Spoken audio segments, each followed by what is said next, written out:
Today's podcast is going to be with Ami Palmer, and you might recognize that my first podcast was with Ami, and Ami is a philosophy teacher at Bowling Green State University, and where I graduated from. And we're both very interested in Stoicism, and that's exactly what this podcast is mainly about. We start off with a brief introduction to the history of Stoicism and the main people that subscribe to the philosophy. And we launch off on how Stoicism can fix our current political and civil discourse, and as it relates to dealing with online trolls. And for those of you wanting to skip ahead to the discussion on anger, we talk about Seneca's Book 1, Anger, at around the 30-minute mark. And we discuss if anger is ever useful for political discourse or in any other sense. And we also talk about humiliation and sarcasm as it relates to political discourse. We also talk about why it is just a good policy to assume good faith when we're engaging in civil discourse, and how that solves a lot of our problems that we find in civil discourse. And we talk about how ranked voting could end a lot of the violent political speech in America, especially the Trumpian kind. And without further ado, here is Ami Palmer. Thanks again, Ami, for coming on the podcast. You're welcome. Glad to be here.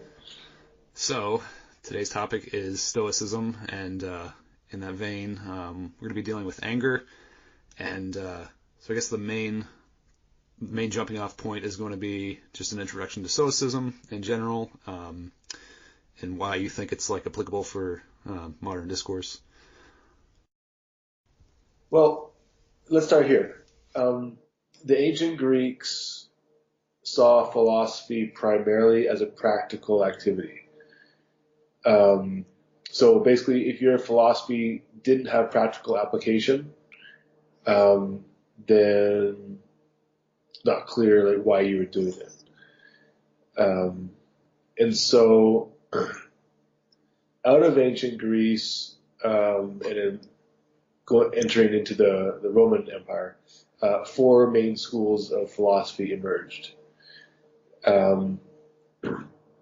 Stoicism, the Peripatetics, which were the followers of Aristotle, and the Academy, which would be the followers of Plato, and the Epicureans.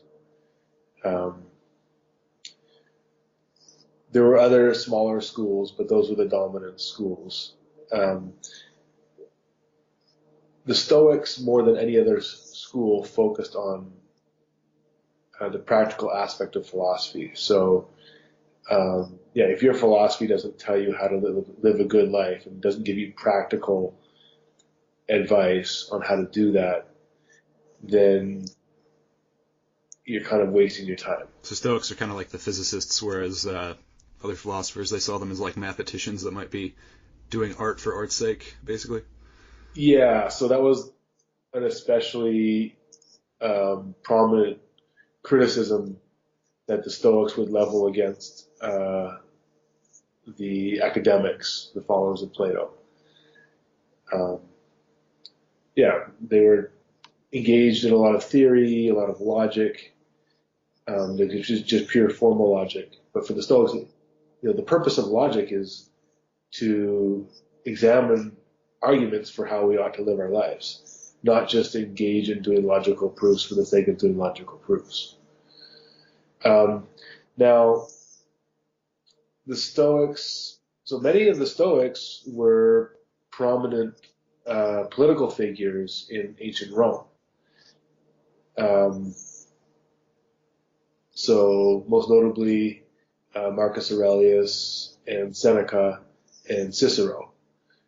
So these people, probably more than any other philosopher, had first-hand experience of the nastiness of politics. And they thought Stoicism offered good advice for how to handle the nastiness of politics and political discourse. And so, if they thought it was good, then it actually, gives us some reason to think that there's might be something to it. Another nice argument in favor of the practical application of Stoicism in nasty politics is that the Truth and Reconciliation process in South Africa was modeled on Stoicism. Okay. When Nelson Mandela was in prison, he read a lot of Seneca. And I'm sure we'll talk more about this, but the Stoics borrow from Plato this idea that every soul is deprived of the truth against its will, meaning we don't intend to believe false things. Right? No one goes around like, I think I'm going to believe false. Right? Everybody has the intention or this like natural drive to believe what's true. Just sometimes that drive can be interfered with. But there's this basic human inclination to seek and value truth. And so the Truth and Reconciliation process, you can see like Stoic values in it, because the idea is that, look, if we just put the truth out on the table and try to remove the emotional charge from everything, in the way, or the political emotional charge, in the way that corrupts our reasoning and our desire for truth, then people seeing the truth will do what's right. Nelson Mandela was very disarming in that he would have people over for like the talks, and they wouldn't set like a table to like discuss like on opposing sides. They would sit like right next to each other, and he would every like half hour he'd get up and ask them if they wanted something to drink or like get them biscuits or something. It's a very disarming and conversation too. If you're just genuinely believing that people want to believe true things and cooperate. Yeah. This actually is relevant to like modern U.S. politics in that, even a decade ago, it was very common for politicians across the aisle to have dinner together. Like they would go, do their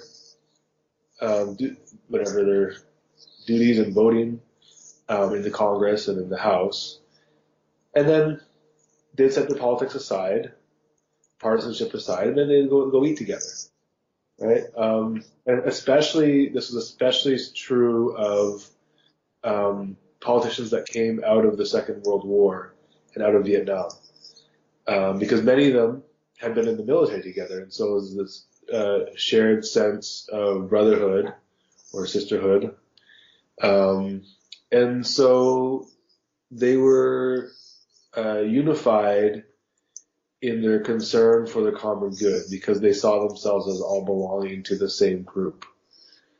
It was grounded in shared experiences. And so they continued that tradition of shared experiences by, sharing a meal together.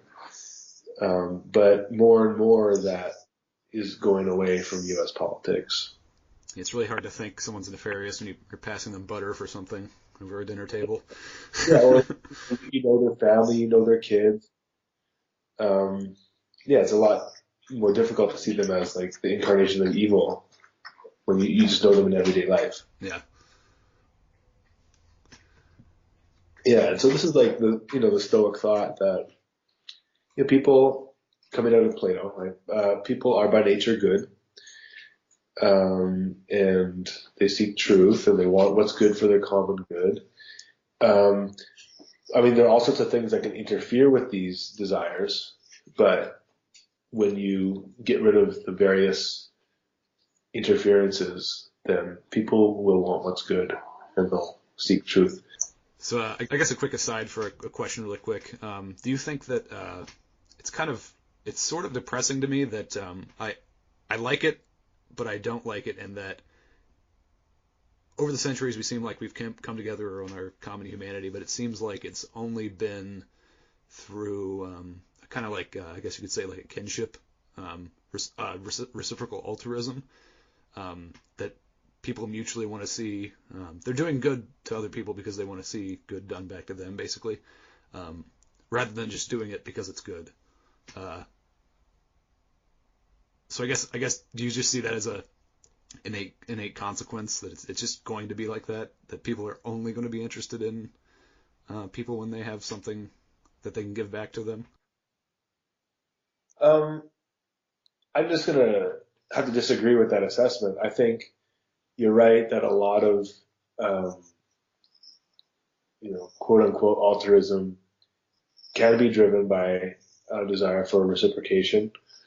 Um, but just in your everyday life, um, you can witness altruism that is truly selfless.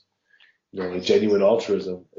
People all the time, will help an old lady cross the street, or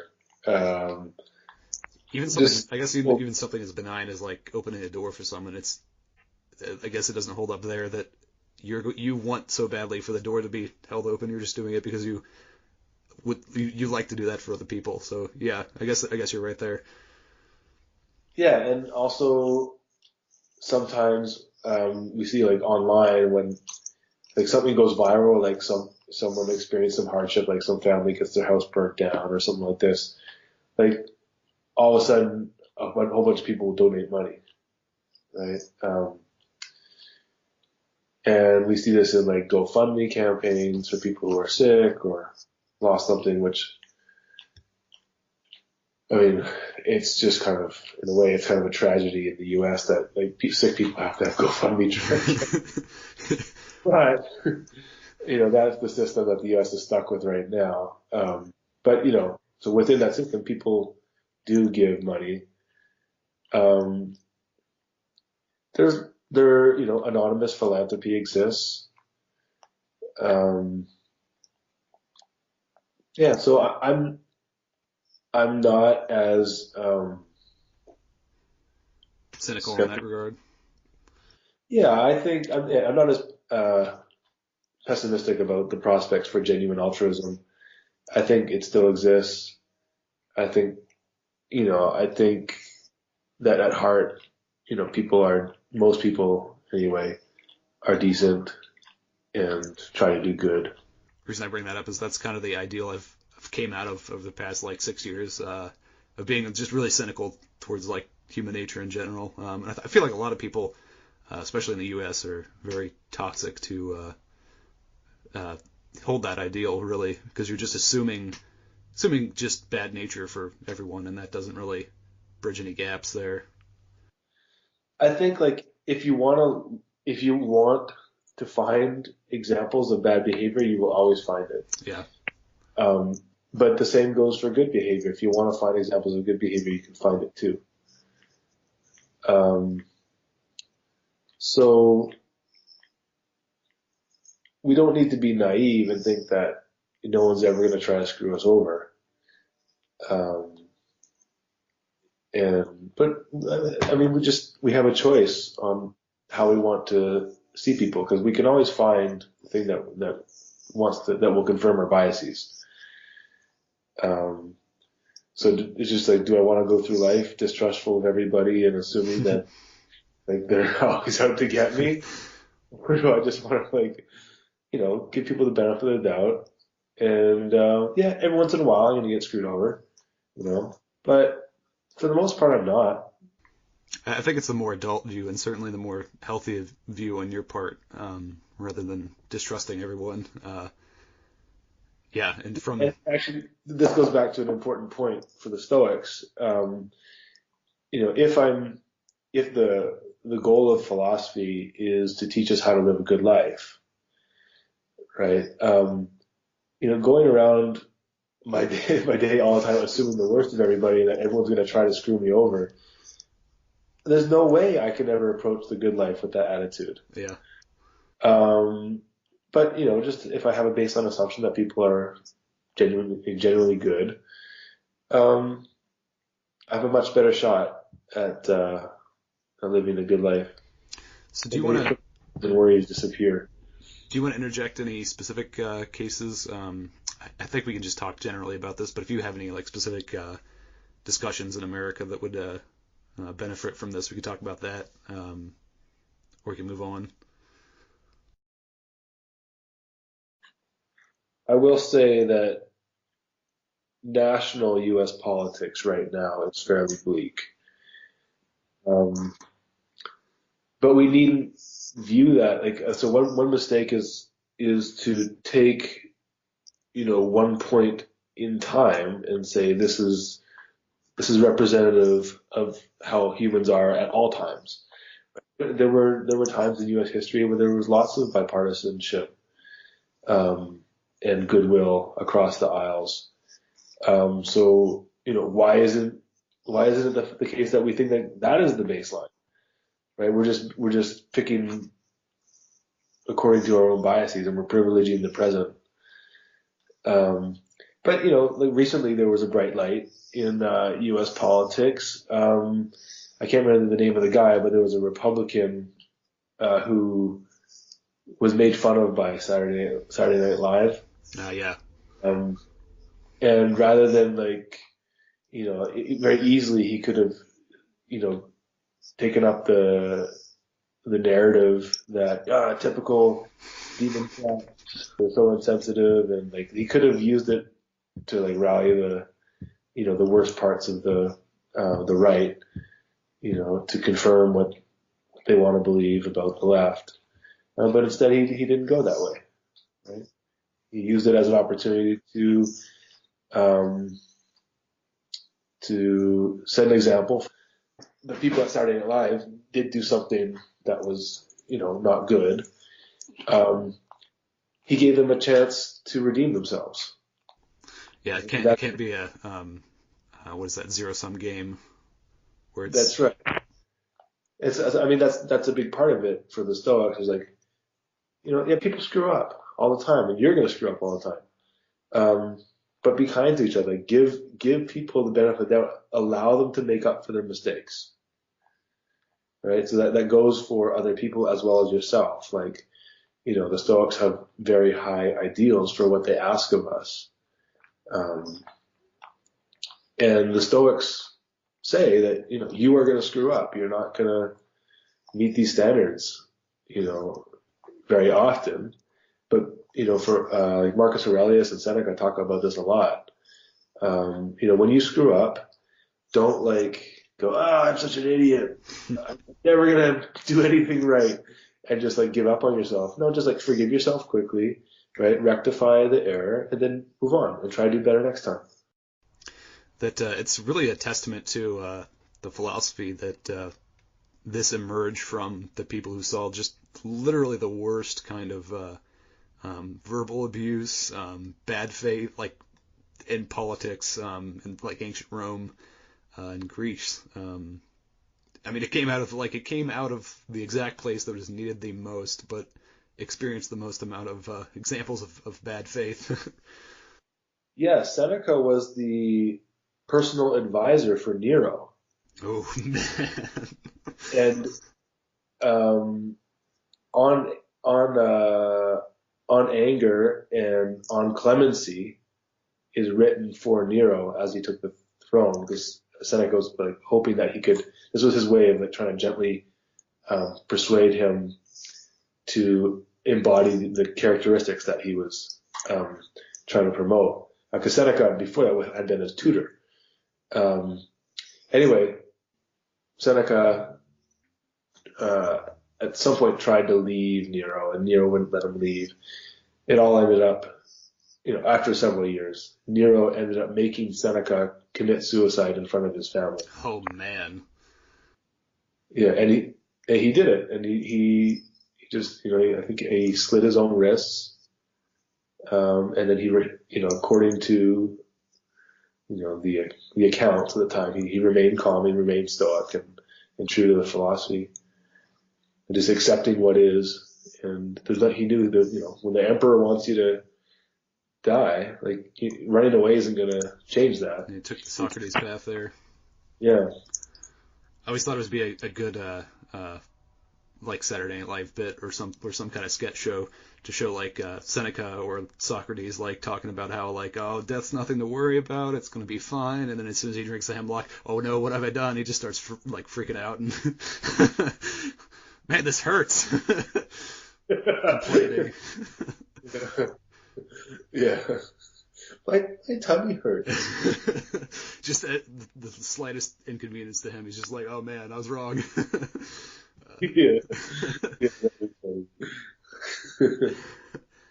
Oh yeah, Dan Dennett likes to promote Anatole Rappaport's like 4 points on how to have a civil discourse, and there's like 4 points here. You should try to express your opponent's view in a way that they would agree and say, I should have said it like that. That's even better than the way I said it, and then list points of agreement, and then mention things that the opponent's taught you about the subject, and then you can assert your grievance with their views.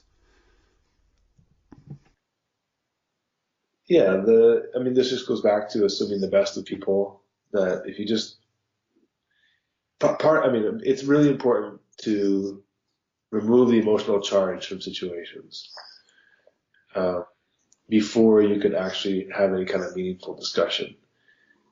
Um, and so it sounds like that process really is removing the emotional charge. It's like, let's just focus on the arguments and the facts, and then I'm going to show that I care about what you have to say by showing you that I understand it and I've been listening. And this fosters goodwill, and then you can engage in dialogue. It's actually this funny anecdote. So in Ohio, basically, you have a choice between Christian radio or country, and sometimes I'll actually listen to Christian radio, like when there's when there's a show on biblical exegesis. I like to listen to it. Anyway, this one time I was listening to it. It was this pastor talking about how to proselytize, so how to bring people over and convert them. And he said something really insightful, which is that if you just go immediately into your points about, Jesus this and Jesus that, and just kind of don't listen to the other person's concerns, you're showing that their concerns don't matter, and you don't get any goodwill from that. And I really like this idea that even though your opponent's concerns might seem to you false or trivial, it matters for them. And so if you want to foster any goodwill in a conversation, you have to acknowledge what the other person takes to be important. Do you think there's any way? Obviously, there's a way out of nasty like Facebook comments, but do you think there's a way out with regards to the actual political system in America? Because it seems very zero sum, obviously, but I could see civil discourse becoming a lot more well-meaning, but I don't know how that's because politicians, I mean, they're whatever you want to say about them, they're not writ large, they're not dumb. They got there for reasons, and they're playing a game that they know how to play, and it's it's working out in terms of gaining power. So do you think that we can get outside this box in America? I think it's possible. I think, there are several studies showing that the vast majority of people don't like the way things are in terms of the political nastiness. It's just that the loudest and most extreme voices are the ones that get heard. So the people who like are willing to make compromise or willing to listen, they're not the ones that you see in the comments section. Yeah. Yeah. So in a way, there's a selection bias, and also the loud and extreme voices are the ones that are willing to show up to the primaries, and so that's going to determine what sorts of candidates um, are what sorts of candidates get elected to represent the parties, and so you have a tilting towards the more extreme candidates. I think what has to happen is that people just have to get fed up with the way things are. Um, and there has to be, so here's the big problem, is that there is no social sanction against behaving badly in these ways. Very, very clearly, considering the last election. Yeah. And so until politicians are penalized by their base for acting badly, and until people online who, make, hateful and, I guess, outlandish comments and inflame these sorts of conflicts, until they are socially punished in some way, we won't see a change in behavior. But I think I see in certain parts of the internet, like, there's pushback against this extremism. I mean, one way some places are handling it is they're just removing comment sections. They just don't have comment sections anymore. Yeah. I'm not a fan of that, but I think it might be an intermediate way of handling it.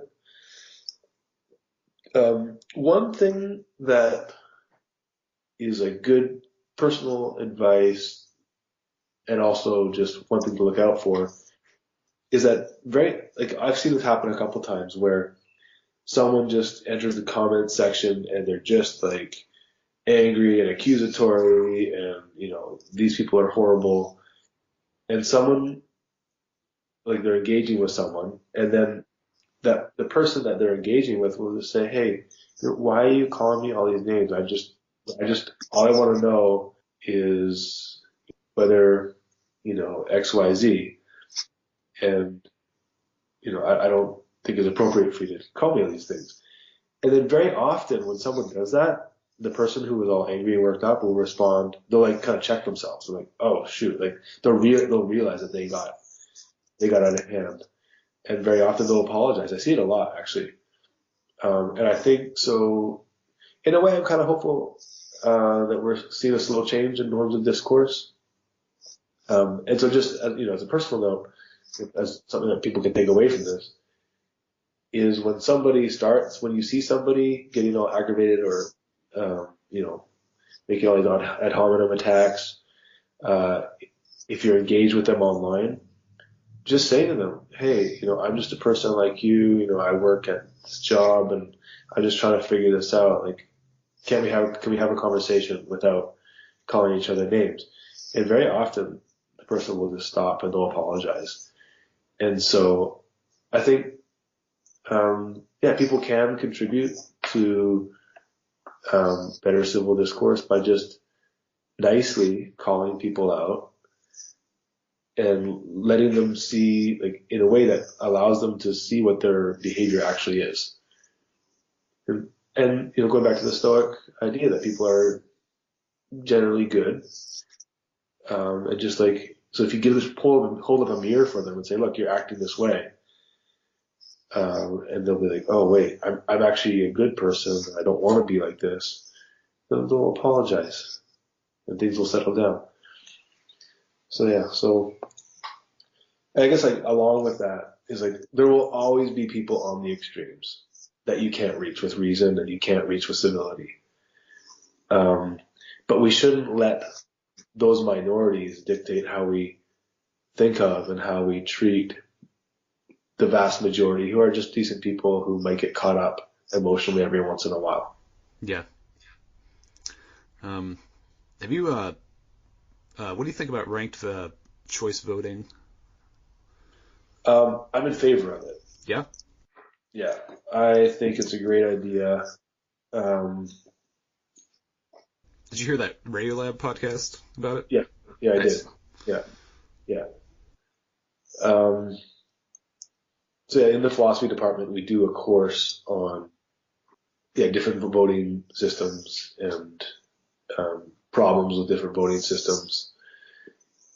So anytime you pick a voting system, you're weighing costs and benefits.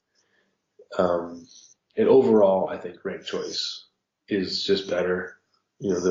Also what it does, I think, this is maybe like my biases. I don't like the two-party system. Yeah. Um, and the reason has to do with representation. Um, so people with a lot of money can just pay off both parties if there's only two parties. And so it doesn't matter who wins, certain interests will always be represented in policy. Okay. Whereas if you have a multiple party system, it's much more expensive to pay everybody off. So it decreases the likelihood of certain interests always being represented in policy. I never thought about that. Yeah. Yeah, so I strongly favor a multi-party system, just because of the reason of people buying politicians. It just makes sense in terms of like game theory, where you don't want to say anything bad about a popular candidate because their base could have you somewhere on the array of ranked choice. So I couldn't imagine Donald Trump would have won if we had ranked choice across the board in America, just because he would be at the bottom of a lot of people's list. Yeah, that goes back to what I was saying about there being some sort of punishment for acting badly. Right? So the ranked choice voting brings in a punishment for acting badly. The current two-party system actually encourages you to act badly, because if you work with the other side, or seen as um, trying to work with them, you're actually punished for that. And there are studies to show this, right? So yeah, when politicians reach across the aisle, they're perceived as being like traitors, and they're punished for that, whereas they're rewarded for not working in a bipartisan way. So do you want to say anything more on that, or do you want to move into anger? Let's talk about anger.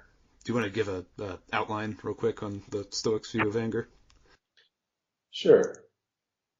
I guess I'd summarize it this way: is that anything good that anger can do, reason can do better.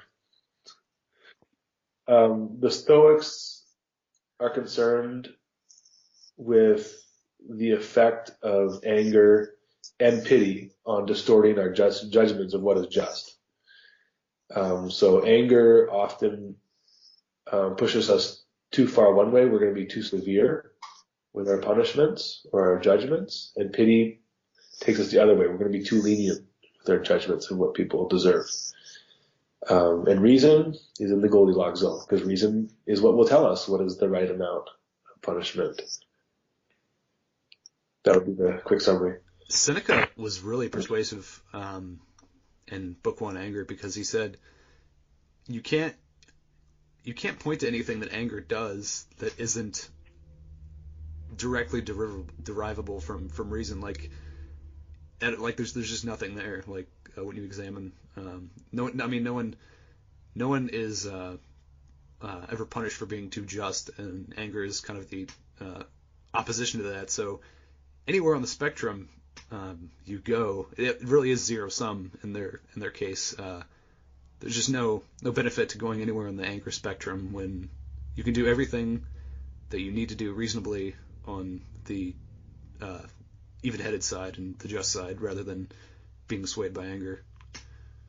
Right. So the Stoics, they say that the best life is the one lived according to nature.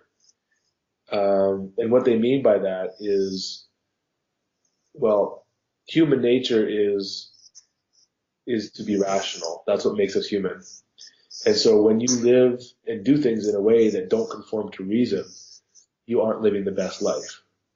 Um, and so the emotions pull us away from what reason would tell us to do. And so, and in order to really figure out like what does reason tell me to do, you need to be clear-minded.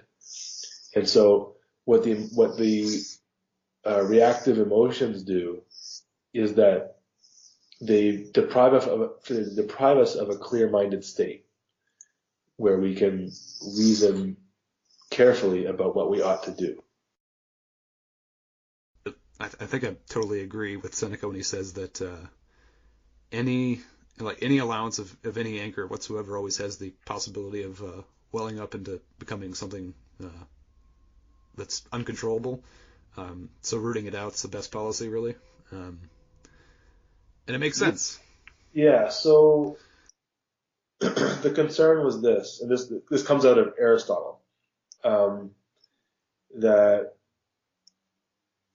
we are our habits, and so every time I allow myself to feel anger, it becomes more entrenched as a habit.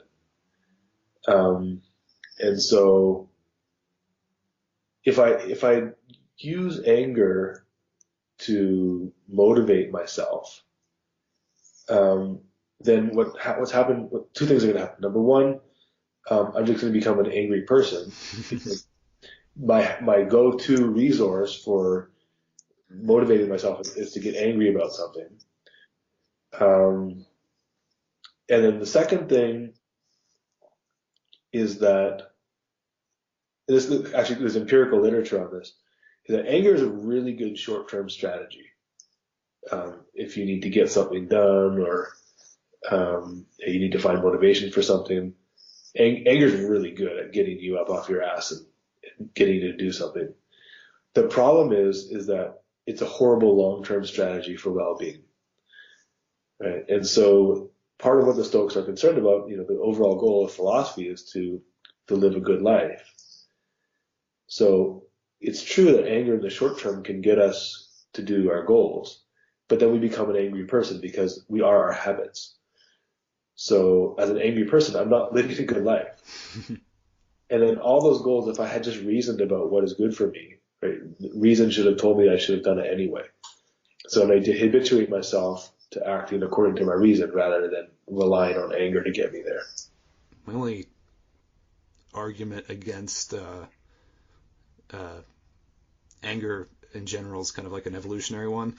So like the ultimatum game, it's like an economic, just for our listeners, economic game where there's two players and the first makes an offer and how to divide a pot of money, and the other player can accept or reject, and the person making the offer can make that percentage. He can make it take 90% of it for himself, or do the opposite and give 90% of it away to the other person. And if the other player rejects the offer made by the first player, nobody gets any money.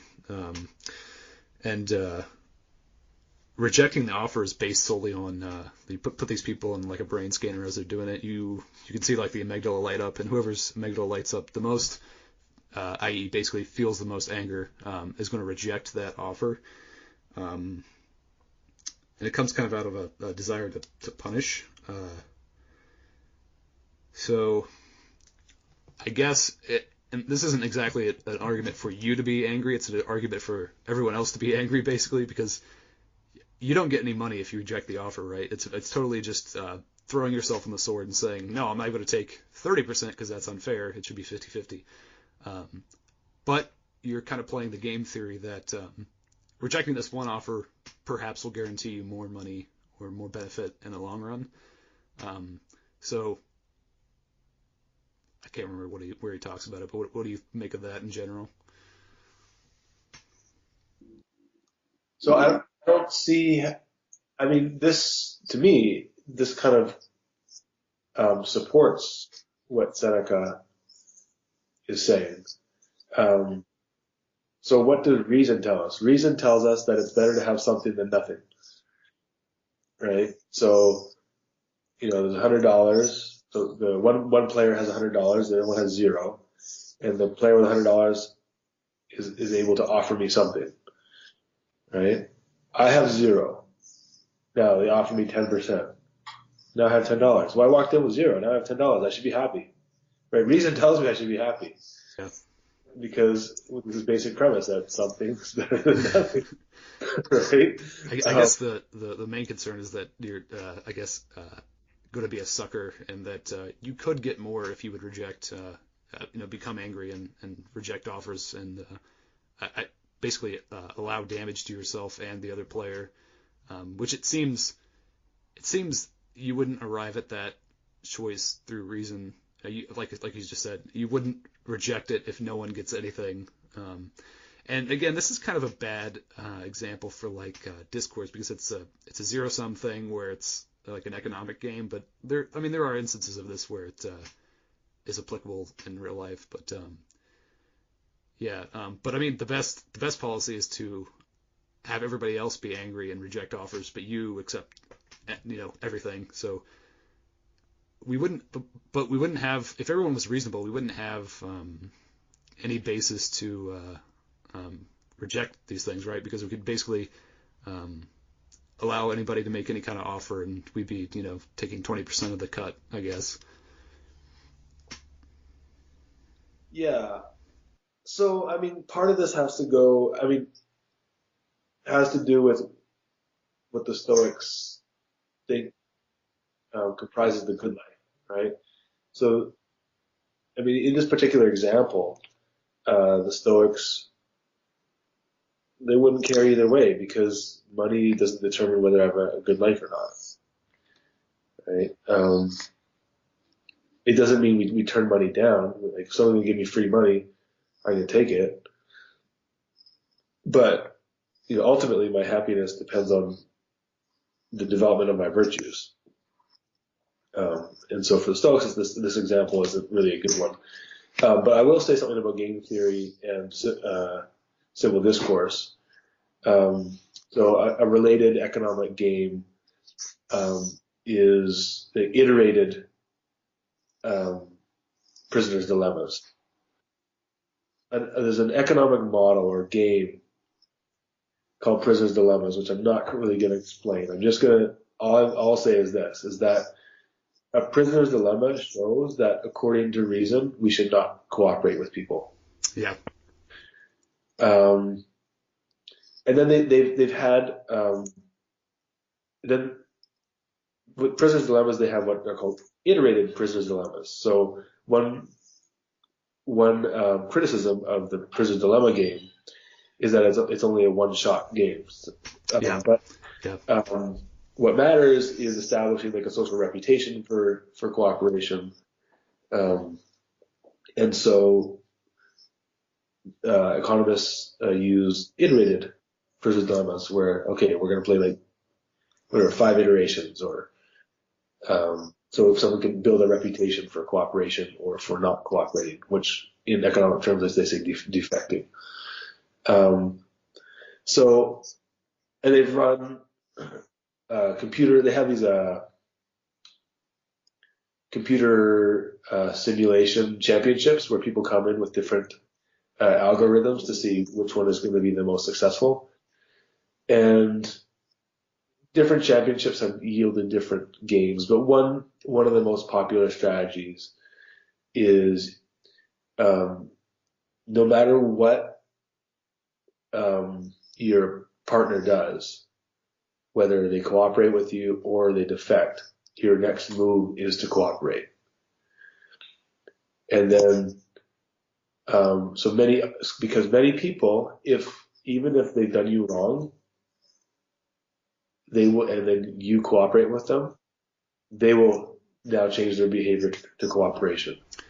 Now, some people will just continue to take advantage of you, but the vast majority, their response to cooperation is more cooperation.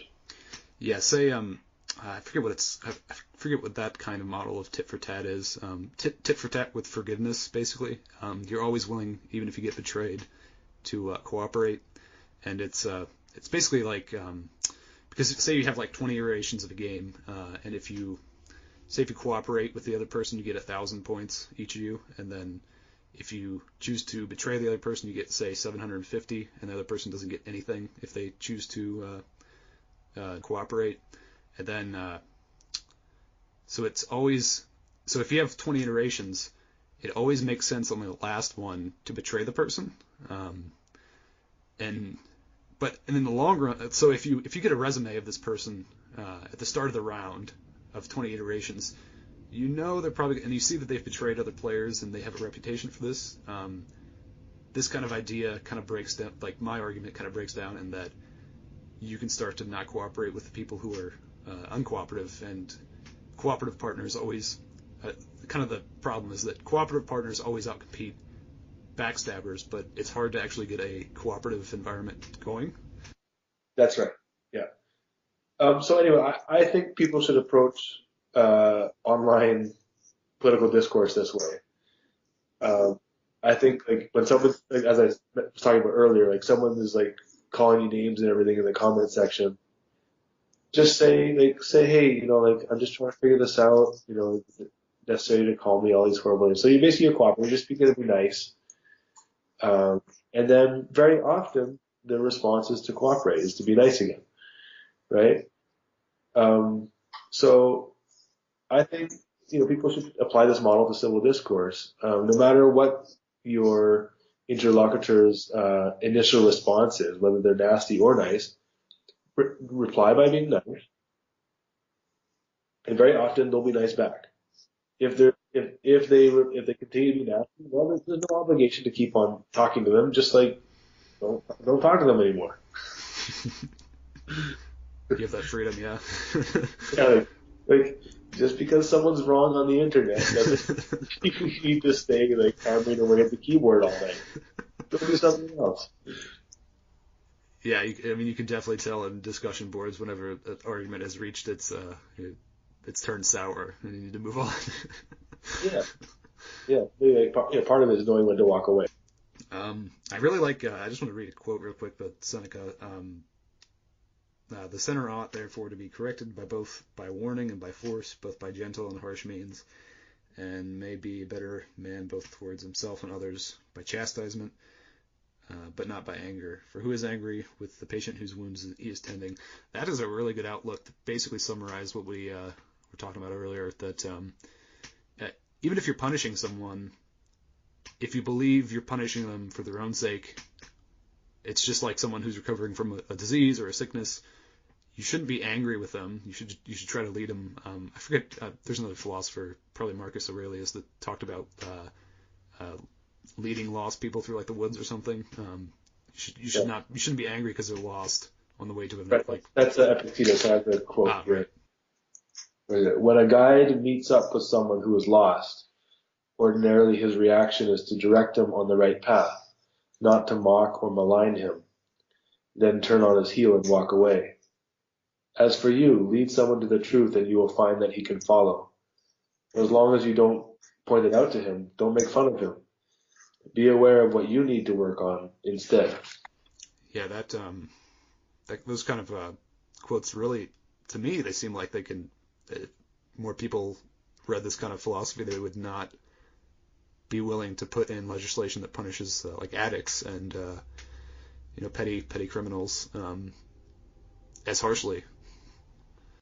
Yeah, so part of this goes back to the Stoic idea of people genuinely want to believe true things, and truth matters to people. They don't intend to believe false things.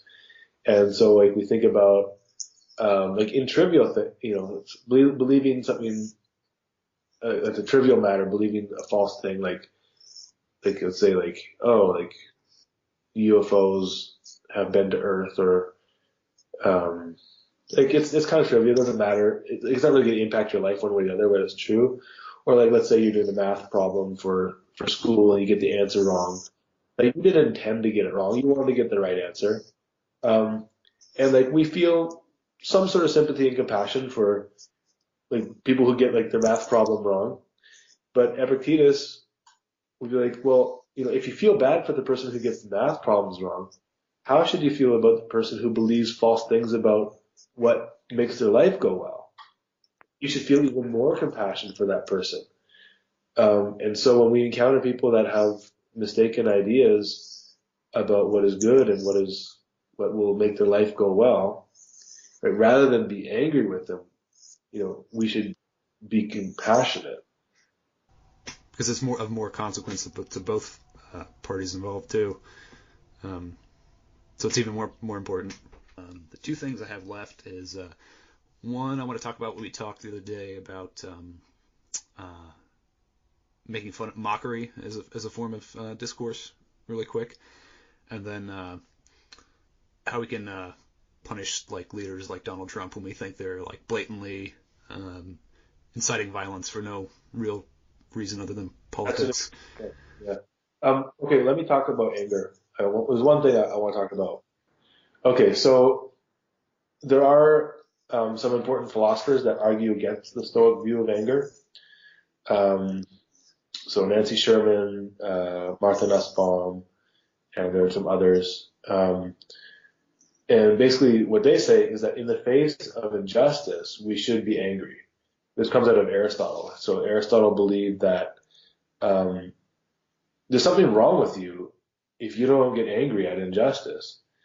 But your anger, there's the right amount of anger to feel, right? So, which is going to depend on the magnitude of the injustice. So I feel the pull of that argument. Like it seems like in the face of gross injustice, like if you're just like, oh well, let's just reason with these Nazis, right? It seems like maybe we get something wrong. I think that the way in which it's valuable is not. I don't think it does anything to the Stoic view of anger, because it's not valuable in terms of influencing your reason. It's valuable in terms of showing people that you're concerned about something, I think. Exactly. Yeah. So that's the Stoic reply, right? And actually Seneca and Epictetus, talk about this a little bit, where it's to rouse it's to rouse the reason from its slumber, right?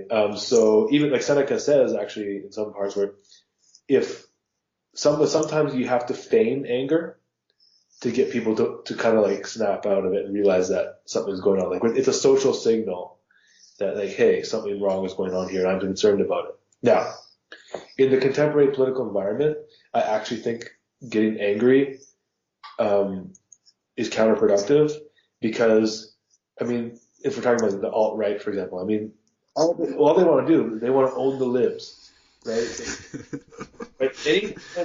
Anything that they can do, like their whole like raison d'être, like the reason that they exist is the lib turns, right? So anytime you get someone on the left gets angry, you're not waking them up to some injustice, right? They're just going to meme it, and they're going to claim it as a victory. So I think in this particular political environment that we're in, I don't think that anger is a good strategy. Now let me qualify one other thing. I think that the people who argue that, so usually the argument is righteous, for righteous indignation, a justified use of anger, and the Stoics are mistaken. What matters is, what is the purpose of our anger, right? If we want to change people's minds, this isn't going to work, right? But I think there's something to the idea that in the face of injustice, if you don't feel something, then maybe there's something wrong with you. Probably a sociopath.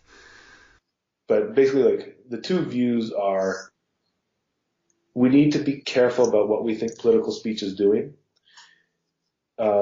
So if we are using our political speech to change people's minds, then anger in this political environment is not going to do that. It really Okay, is the baseline in media, though, right now, unfortunately. right. But if to feel anger at growth and justice just on its own, but we're not going to try to use it for political speech with our opponents anyway, I think that that's totally fine, right? And then I also worry about um, people relying too heavily on anger as a motivator for political activity. I think the empirical uh, literature is bearing out. Like as a short-term strategy, okay, it works, but we're seeing people who are just exhausted from politics because they've just been so angry by everything that's happening. And so what happens? They disengage, right? And so I think in the face of injustice, we shouldn't disengage. We should stay engaged. But so that's why, like, if you're relying on your anger for motivation, it's going to burn you out. Yeah. And so as a long-term strategy, I, I don't think it's a good source of motivation, right? The reasons themselves should be sufficient to motivate you. Yeah. So, a lot of people like anecdotally say that the reason dueling was kind of eliminated in America when it was prominent was that there was a lot of like scathing articles and public humiliation of people who participated in it, and it's not exactly clear, especially now, where the utility of humiliation and scathing replies to people starts to lose its utility. Yeah. Yeah, I think this is a great example of another application of the law of decreasing marginal returns, right? So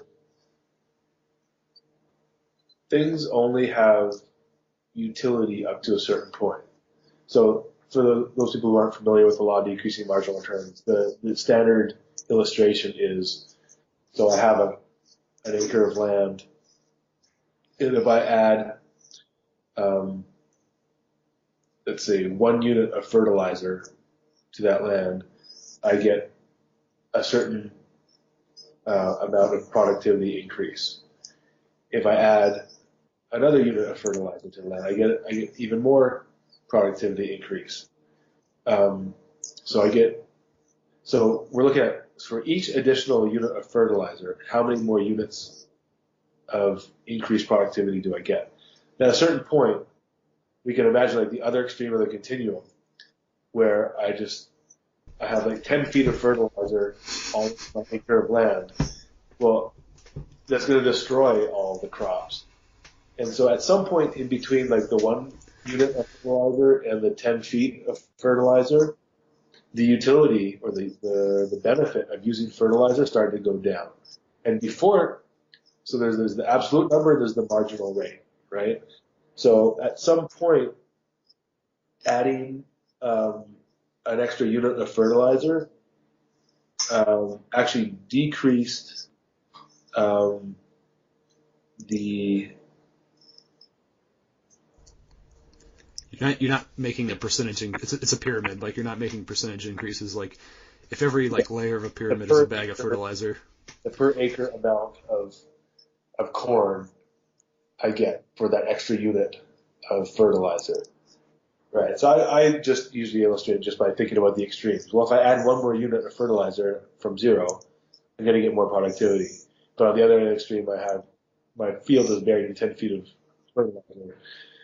It's going to destroy the productivity. So somewhere there's like a Goldilocks zone where we want to have it. So I think we've gone past the Goldilocks zone for political outrage and shaming. It's largely ineffective now.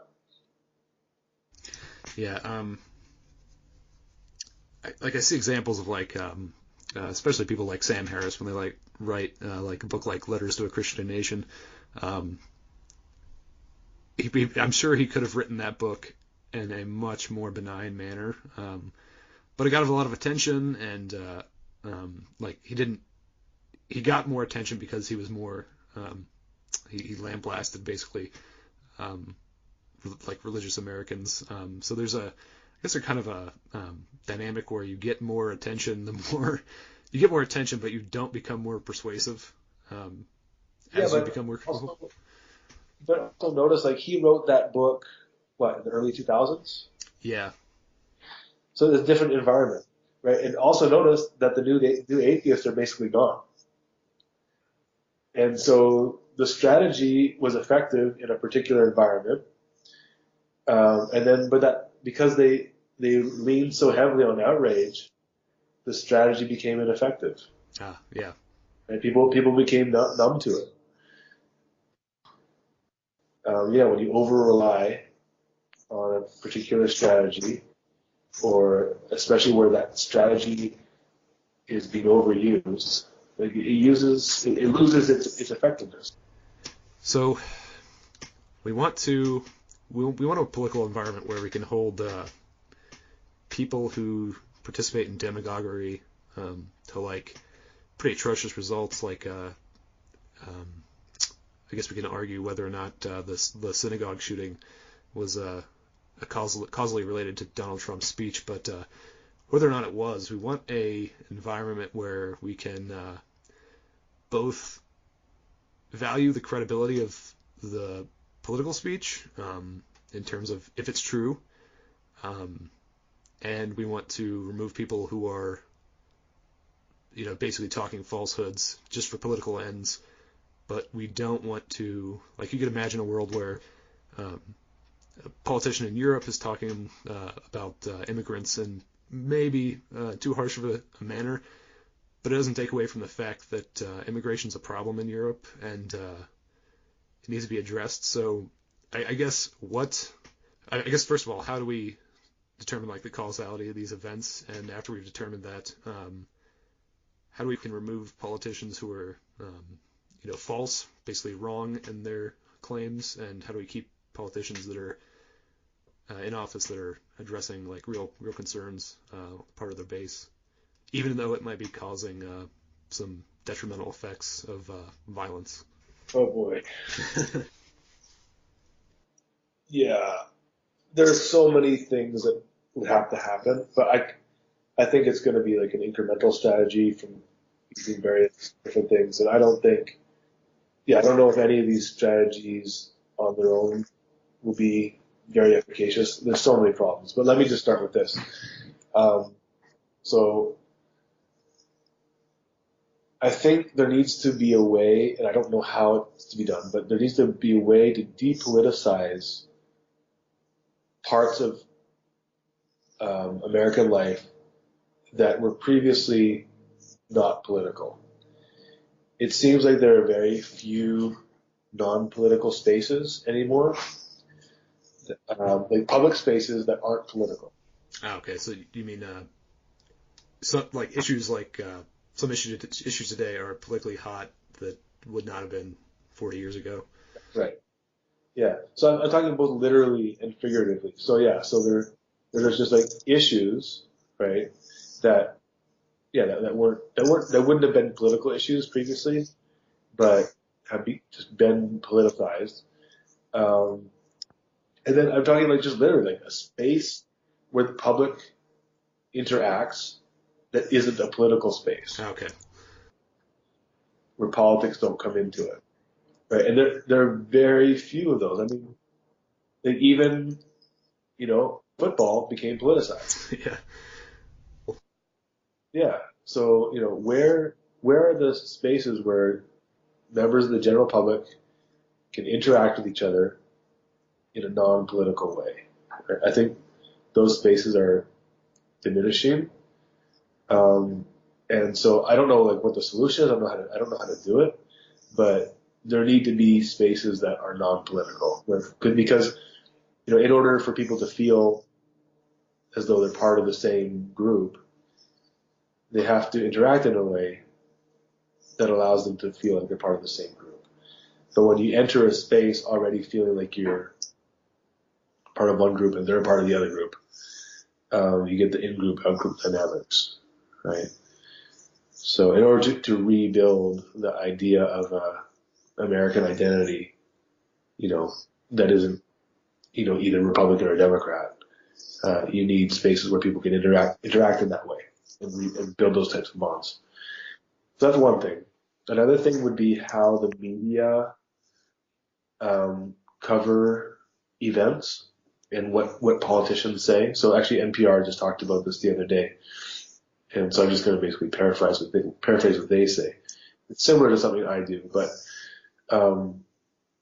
so when a politician talks about a certain issue, let's say, or tweets about a certain issue, let's say it's immigration or funding education, rather than lead with what the politician said, this is a really good point. That so many people get their news by just reading the headline. Yeah. And so if you lead with what the politician said, you're beginning with the false statement or the ideological statement. And we know from a lot of empirical research that people will remember false things as true if it conforms with their ideology. So the first thing is, don't lead with what the politician said. Lead with true things about the issue. Right? And then, so it's like a sandwich, right? You lead with true things about the issue and framing the issue. And then you say, and then so-and-so said this about the issue. Okay. And then you go back to the facts about the issue. Right? So you don't make the headline about what somebody said. You make the headline and the content about the issue. And so now, whatever they said is framed within the context of the issue, rather than the issue being framed by what the person said. Yeah, that's interesting, because then you have to question the facts first before you accept whether or not you believe in the statements. Yeah, it's interesting. Yeah, so I really like that.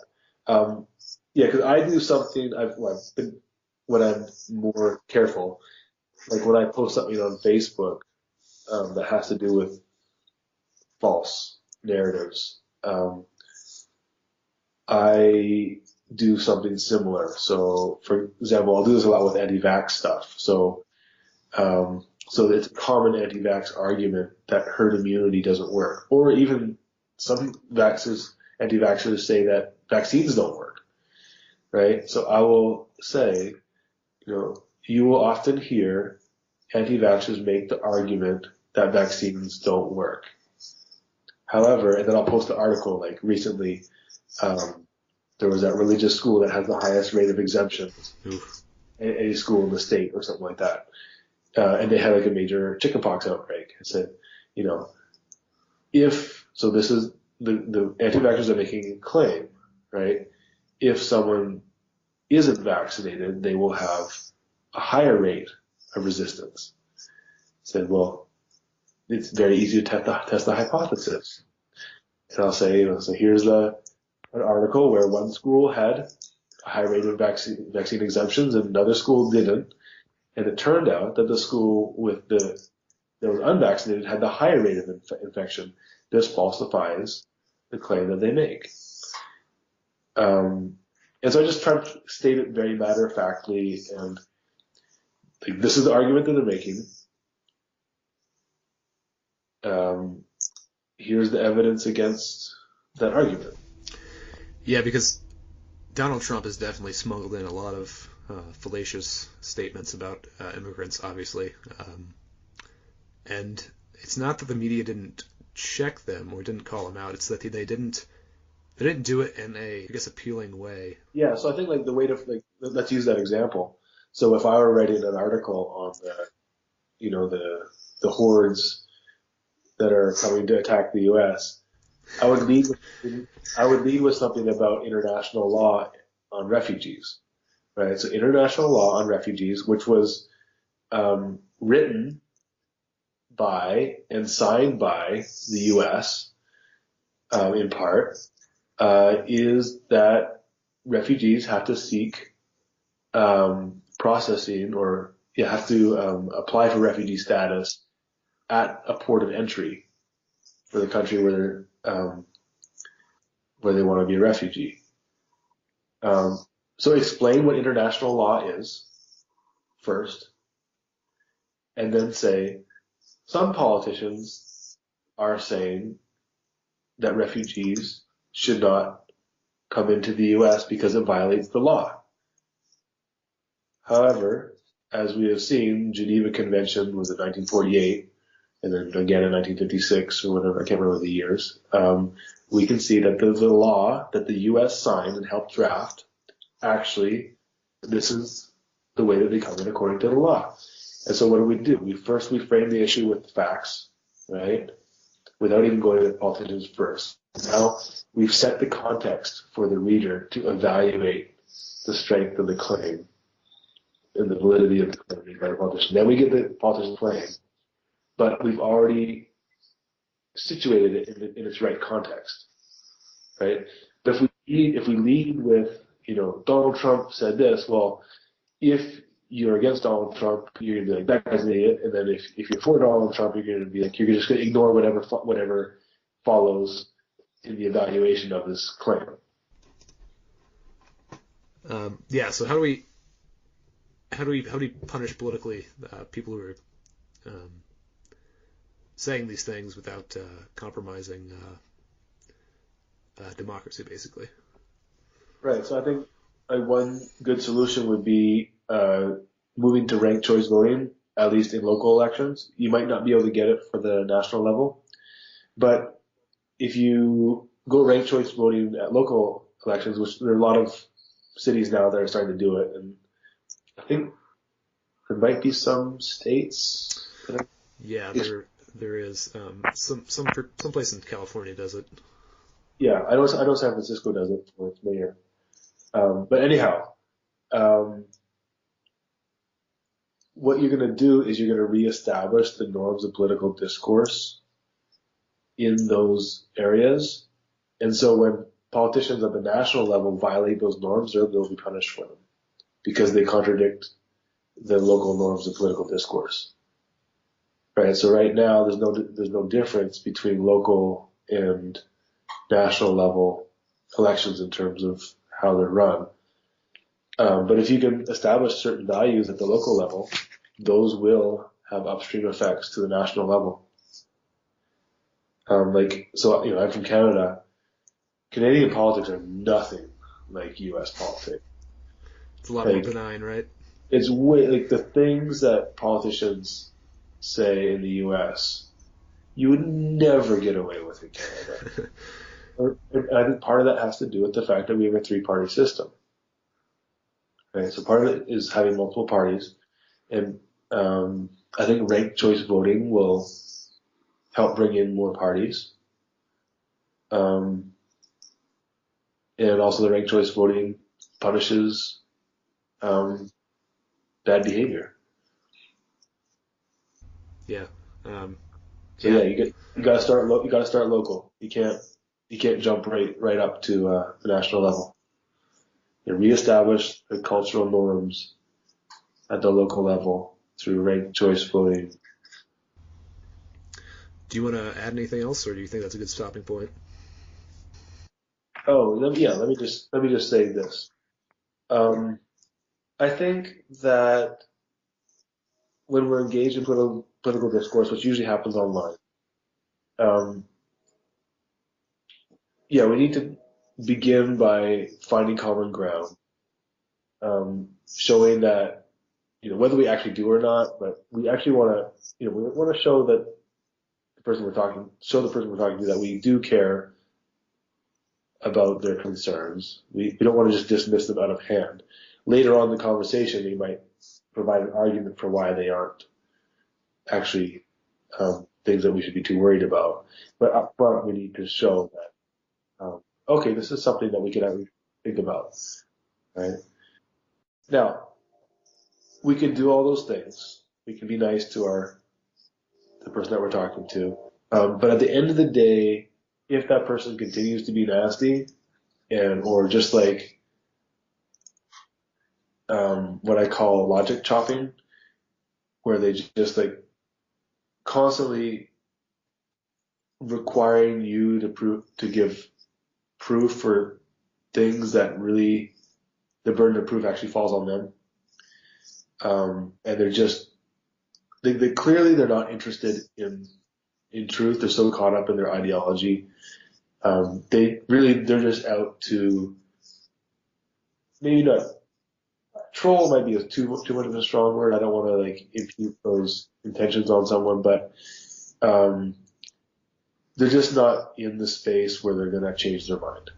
Right. For example, like someone talking about the caravan or just Mexican immigrants in general, they're like, well, show me that they're not going to murder like slews of people and rape people. It's like, well, usually you need to prove that they're going to do that. Otherwise, we're just going to assume they're not going to do that because they're human beings. Science denialists are another really good example of this. Like the burden of proof is on the person who is arguing against the scientific consensus. Yeah. And then you can always they can always pull up, oh yeah, well, what about this one study? Like, well, but there are all these, thousands of other studies, right? And this goes for, anti-vaxxers, anti-GMO, all these different groups. So we can always find evidence for the view that we want to support. There will always be outlier studies, right? But the question is, well, like, why are there so many studies that aren't the outliers? So with these sort of people, I think if you have the patience and you want to understand your own view better, it's worthwhile to engage with them, but you don't owe them your time, right? You can still be civil without feeling like you have to stay with the conversation until the very end. I think, you only have so much time in the day. You don't owe someone, 3 hours of your time to debate online about something. That's a valuable social punishment too, is to just not associate with someone, even online, or to not engage them. Yeah, and you can be nice about it. You can just be like, hey, look, and it's very often it's true. Look, I have to do my laundry, or I gotta I need to go. I have to like eat or something. Just do anything. Yeah, I say I don't think we're gonna agree on this, and I appreciate your time, and have a great rest of the evening. Right? It costs you nothing to say that. And so I think people can get drawn into this idea that they have to finish the conversation, or like they have to win, or they have to show the person that they're wrong. Some people you're just not gonna flip. Now, let me say this, that one of the most successful strategies I've had is what I call seed planting. Right?